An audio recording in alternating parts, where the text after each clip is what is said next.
On the day of the company's annual meeting, Mandy brought a man up. She introduced him as the new vice president. Instantly, everyone's eyes were on me. The manager looked at me with a smirk. Mandy, Lewis has been with the company for years. Why didn't he get promoted?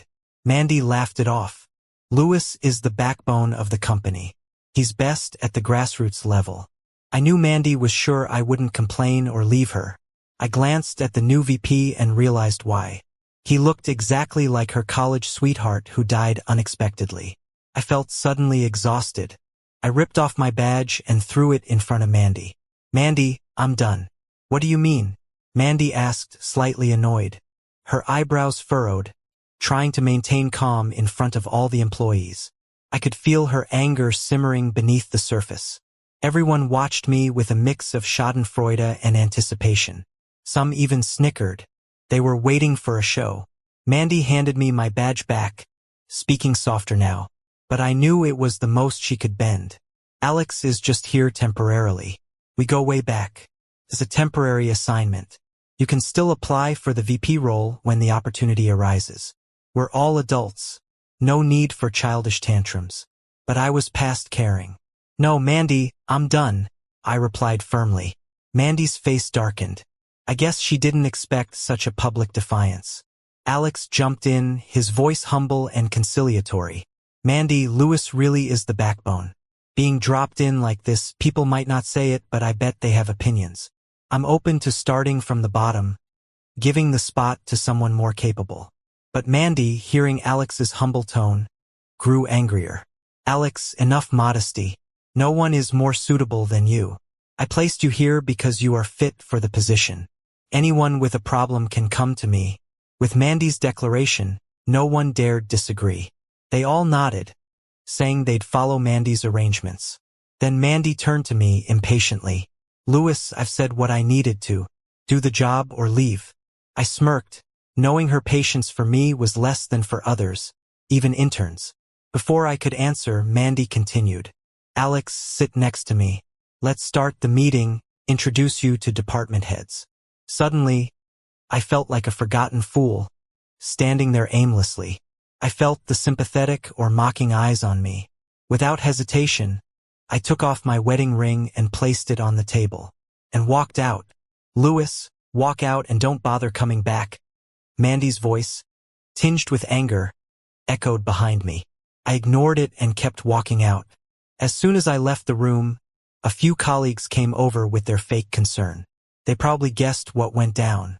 Lewis, at our age, isn't staying at the company more important? Losing a job is hard, especially for a tech guy like you. Fresh grads are everywhere. Who would hire someone your age? I'm blunt, no offense. Their words were full of implied threats. Without Mandy's job, I was nothing. Leaving her made me a nobody. After a pause, the meeting had ended, and congratulations for Mandy clearing out pests filled the air, even suggesting I was kicked out of marriage. I looked back at the toxic company and their fake faces, feeling tired. Then I sighed deeply. I was Mandy's husband in name only. This role was an invisible chain, keeping me trapped, suffocating me. We met in college. I was her junior in finance. My dad was their driver for years, like family. He once saved Mandy's dad's life, binding me to her. Her dad wished for our marriage before passing. Mandy was grieving her lost love at that time, who died in a similar incident. In her darkest days, I stood by her, helping her heal. Maybe out of gratitude or uncertainty, she agreed to the marriage. But we never got paperwork or acted like spouses. When I brought it up, she'd use work as an excuse to brush me off. I thought her agreeing to marry me meant she felt something. My support surely won her over. I turned down offers from big firms, joining her company as a tech manager, to help stabilize things after her father died and keep things steady. Revealing our relationship wasn't my intent, but it got me on everyone's bad side. My diligence at work, and my care at home. I hoped my actions would slowly change her, make her glance my way. But then, with Alex's arrival, I finally realized, some hearts are like cold stones. No matter how hard I tried, I couldn't warm them. I packed my things, went straight downstairs and left the company. As soon as I stepped out of the office building, I didn't hesitate, pulled out my phone, submitted my resignation. The HR manager quickly approved my request. I could already imagine Mandy's smirk when she hears I quit. But now, none of that matters anymore. I returned to the place coworkers gossiped about as a shared apartment. In reality, it was just a place we co-rented. I took one last look at those familiar things, and quietly gathered my few belongings, ready to leave. On my way to my new place, I suddenly wanted a drink, so I picked up a few bottles on the way. I ended up wasted, feeling both heartbroken over the useless years, and celebrating my newfound freedom.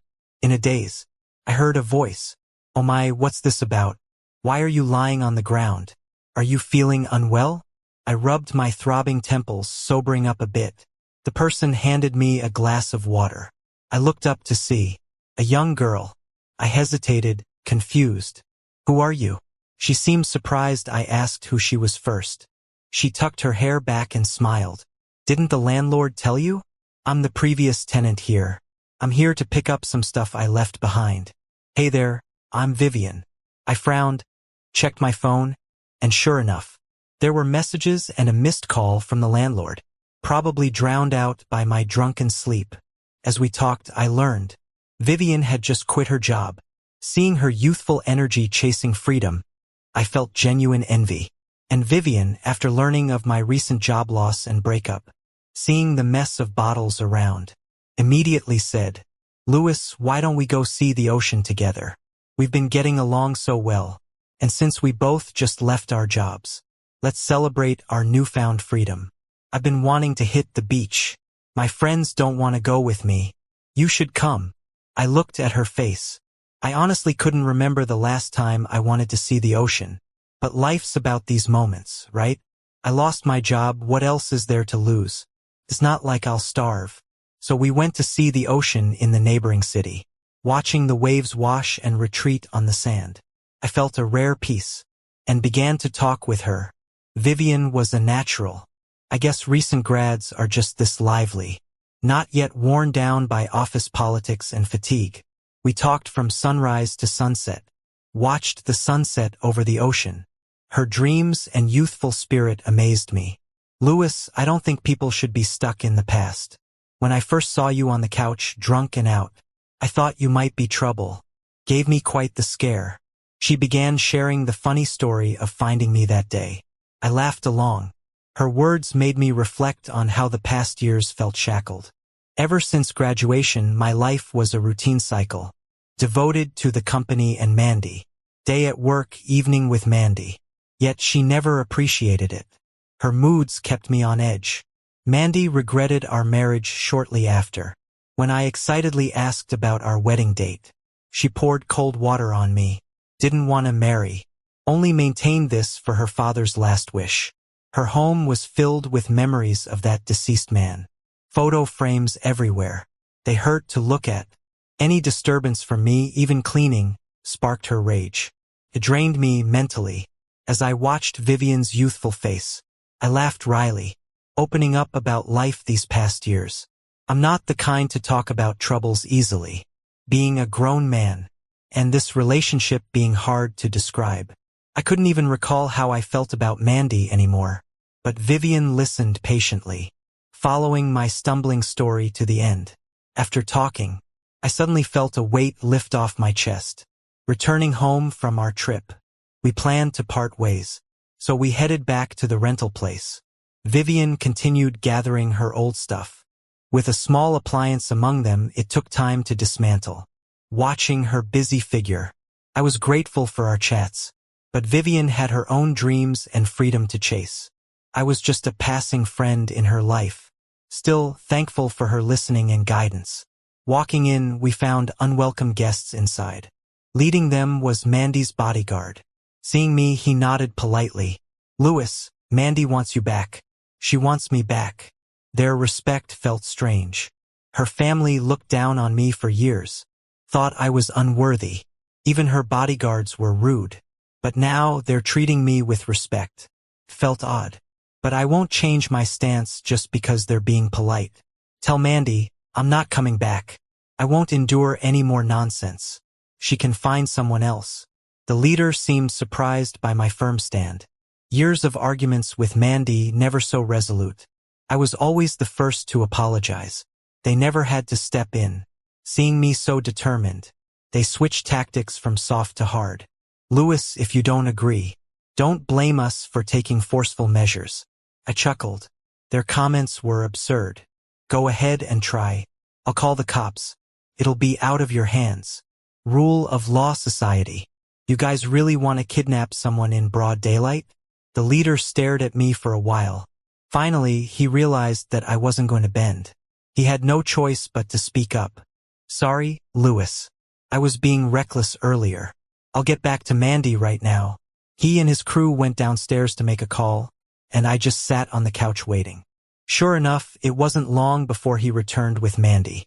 Mandy walked in wearing a tight-fitting dress and high heels, looking all cold and distant. I suddenly felt like she was a stranger. It had only been a few days, but it seemed like years. Maybe because I had already moved on from her in my heart. Looking at her now didn't stir any feelings like it used to. Mandy stopped and glanced around the small room with her arms crossed, then bluntly said, Louis, I hope you'll come back. You can't really plan on staying here forever, can you? We're still married, you know. What does it look like with you not coming back? Mandy, have you forgotten? We're not legally married. You didn't even get a marriage certificate with me. And now you want me to go back? Sorry, I refuse. She was taken aback by my refusal, then frowned deeply as if she hadn't expected me to be so firm. Mandy sighed after a moment, remaining composed. If it's because of the thing with Alex the other day, let me tell you, it's all resolved now. I'm willing to double your salary if you come back. The company needs you, Louis. Don't be stubborn.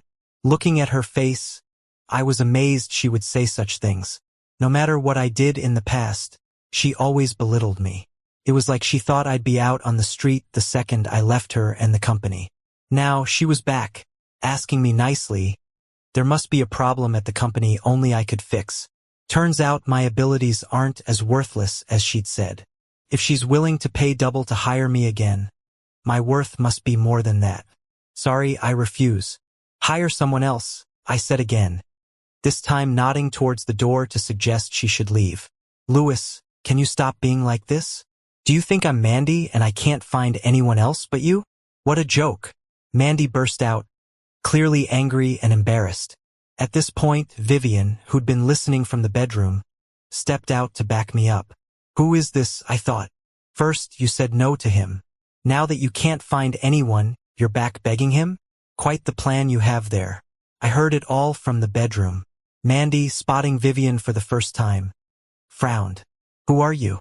What's your relationship with him? Before I could explain, Vivian chuckled and boldly replied, I'm Louis's girlfriend. Who are you to stride in here? Everyone was shocked, and Mandy demanded, Louis, explain. When did you start betraying our relationship? I puzzled at her reaction. After all those years, she had never shown a hint of care for me, but I figured it was best not to let this misunderstanding grow. Vivian meant well. I just hoped she wouldn't get tangled up in this mess. We're not, I started to say, but Vivian cut me off, playing it cool. You two didn't even have a real relationship going, so what does betrayal matter? And for what it's worth, we met after you two broke up. You just throw around the word betrayal pretty lightly. Watching Mandy, Vivian continued, every day with you, Louis had no break. He was always creating value for your company, and then he'd come home to take care of you. Honestly, with the salary you gave him, it was insulting. You took advantage of his feelings for you to pay him so little. Do you even know what tech managers with his qualifications make on average nowadays? Double pay is a joke. It's barely average. Mandy looked mortified, her gaze icy. So, Louis, this is what you really think? She asked, shocked. I decided to just lay it all out. Yeah, Mandy, you never respected or loved me. Keeping me around was just convenient for you, useful for life and business. Each day with you was agonizing. Then why marry me in the first place? Grown wings got opinions now, huh? Found yourself a little girlfriend? Mandy fumed. That ticked me off. Oh, you can have Alex as your stand-in love interest, but I can't find someone normal after we split? You can have a replacement, but I can't find someone new? Back off, Mandy. My words left Mandy speechless. Fuming. Louis, I don't want to argue about this anymore. You're just intolerable now. Mandy huffed after taking a deep breath, seeming exasperated and done with the conversation. I listened, unbothered and even feeling a strange sense of relief. Mandy, your opinion on me doesn't concern me. If you now find me unbearable, keep it that way. Don't change, please. Okay. Louis, is this how you want to speak to me now? Mandy laughed angrily, eyeing the small room I rented. Have it your way. You think my pay is low? See if anyone outside offers more. With that, Mandy shot a look at Vivian and stormed out with her crew, leaving me to ponder over what she said, suddenly feeling a bit pessimistic. Louis, don't be discouraged. Everything I said just now is true. I really think you, with your degree and experience, could go somewhere bigger. Vivian chimed in to comfort me, suddenly remembering something. My previous company happens to need someone with your skills. I'll reach out to them and see if they're still hiring. I'm sure you can get in. If Mandy's offering to double your pay, it's because you're worth it. Your capabilities are undeniable. I managed to pull out a slight smile thanks to her encouraging words, feeling a bit better. Then I spoke softly, thanks, Vivian. Sorry for the trouble. Just call me Vivian. Afterwards, we said our goodbyes, wished each other a better future. Just as I closed the door, a message from Mandy popped up on my phone. Louis, we both overreacted earlier. Let me ask you again, do you want to come back? Think about it. Before, the team was just being considerate. Now here's your chance. It won't wait forever. Reading won't wait forever made me chuckle coldly and I immediately blocked her. Mandy actually swallowing her pride to give me face is a massive change. In the past years, she's never shown me an ounce of kindness or respect. At work, she was harsh to the extreme, iron-faced and heartless. Any small mistake on my part would be met with harsh criticism in front of everyone, with no regard for my feelings or dignity. Now, recalling those embarrassing scenes, a bittersweet feeling wells up inside. Maybe that was the reason colleagues were so cold or even hostile to me. After all, if the boss doesn't respect me, why would they? Our quarrels became routine. Each time, she'd compare me to some deceased ex of hers, making me feel like I never measured up. She knew it hurt, but humiliated me publicly anyway. Back then, I still held a bit of hope and affection for her, so I'd usually back down and take the blame. My attempts to be conciliatory didn't earn her understanding or respect. Instead, it empowered her to trample my dignity more. I tried so hard, poured everything into trying to win her over, only to be toyed with and deeply hurt. Now that I've finally decided to move on, she actually extends an olive branch. If her past self saw this, she'd think she lost her mind. Her change in attitude made it clear the company's really short-staffed. And maybe my skills aren't as worthless as she made them seem. At least I wouldn't be on the street without a job. Following Vivian's address, I found her former company, a leading enterprise in my previous industry.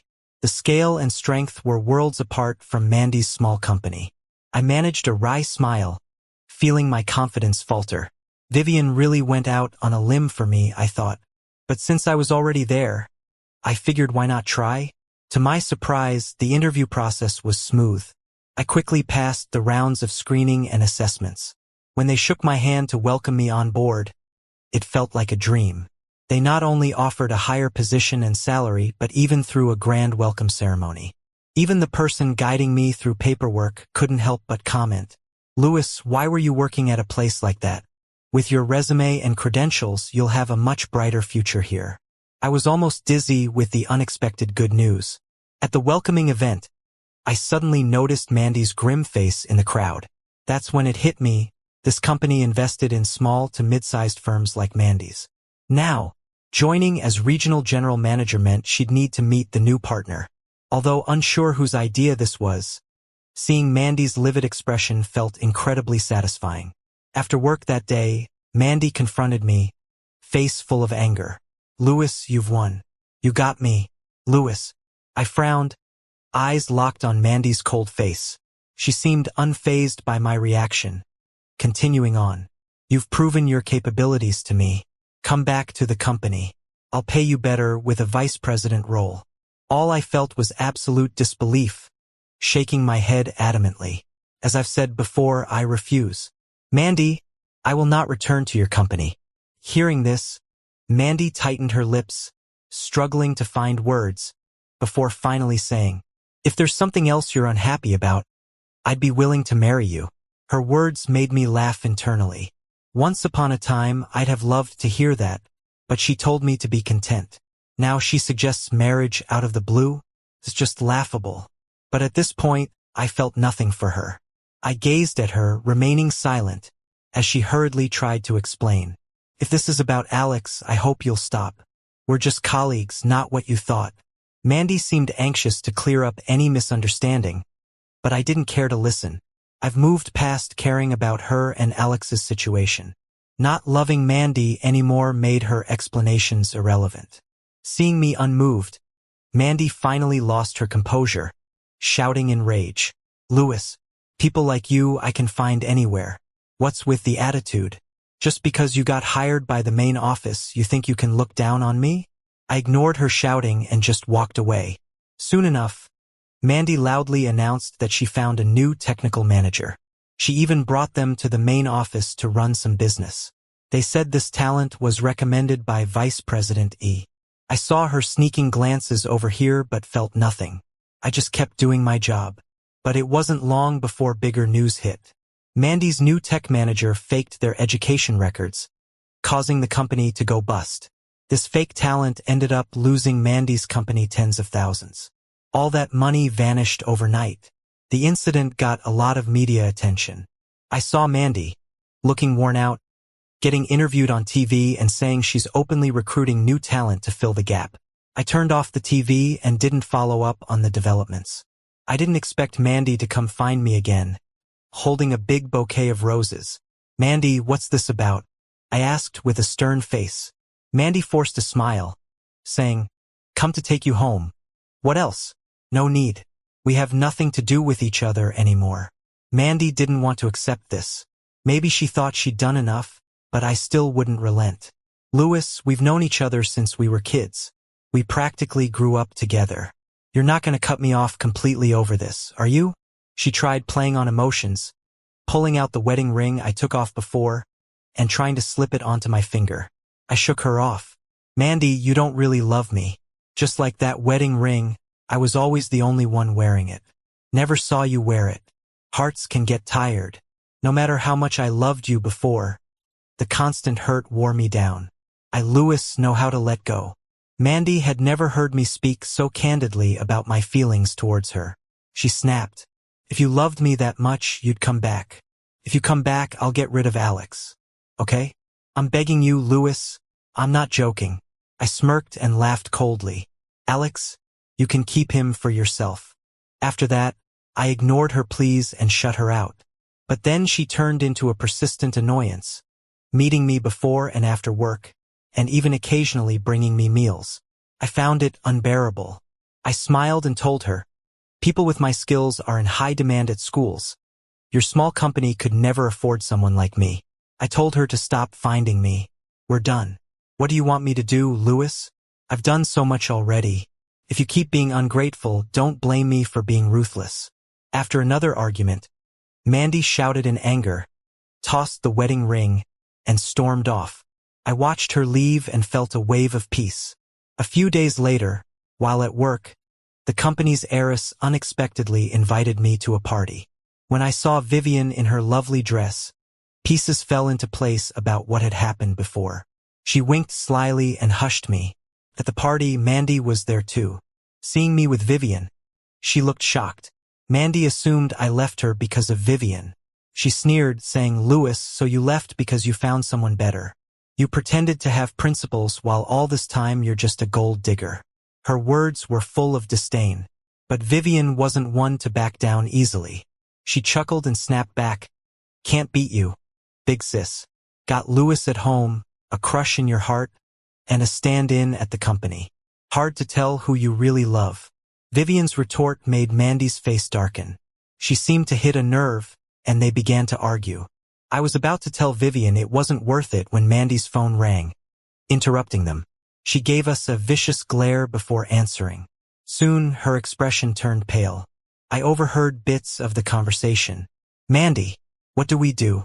Alex took all company's cash and fled overseas. Mandy was stunned, her body trembling. She collapsed to the ground, muttering, "No way, it can't be." I checked the finances. Vivian looked at the distraught Mandy with disdain and had security escort her out. After that day, I didn't see much of Mandy. I stayed tuned for updates. Turns out, after Alex fled with the money, Mandy's company lost its financial lifeline. Plus, Alex's misuse of power made key employees lose loyalty. The company soon couldn't hold out and was about to declare bankruptcy. Police investigations only found a note left by Alex, complaining about being a stand-in and cursing Mandy's ways. Mandy lost everything. Her company went bankrupt, her love life shattered, and her reputation ruined. Things got really tough suddenly. On my way home, I unexpectedly saw her again. Mandy saw me, and she ran over like she was losing her mind. Given her current situation, I thought she might do something drastic. I took a few steps back, keeping some distance. Mandy's hair was a mess, and her past glamorous self was gone. She looked exhausted and downcast. When she saw me, tears immediately welled up in her eyes, and her voice trembled. "Louis, I've been waiting for you for so long. After everything, I realized that you were the only one truly good to me." I was stunned, not knowing how to respond. She continued, "I hope you can be with me. If you want, you can keep working at this company too. I have nothing left now. I just want to be with you. I'm begging you." Her words were full of pleading and desperation, but I couldn't accept her feelings. Taking a deep breath, I felt resigned. "Mandy, it's over between us." But she seemed not to hear me and just kept talking. "I figured it out. I'll throw those things away, those photos at home that you don't like. I'll get rid of them. I just hope you can give me a chance. Please, Louis." However, I didn't want to listen anymore. Just then, Vivian walked out from the complex. She saw us, a flash of surprise in her eyes, but she quickly regained her calm. Now, she and I were living together officially as a couple. I walked away from Mandy and headed towards Vivian. Mandy stood there, still spilling her heart out. In the end, we walked away from that place amidst her pleas. The once glamorous Mandy was replaced by a disheveled woman. Her figure looked especially lonely and helpless in the night. That was the last time I saw Mandy. Later, for safety reasons, we quietly moved to a new complex and started a new life. Our careers were thriving, and my relationship with Vivian grew stronger. However, one day, I suddenly saw news about Mandy's death. It seemed like the overwhelming debt was too much for her, and she chose to take her own life. I felt a bit emotional, but treated it as just another news story. After all, there was nothing left between us anymore.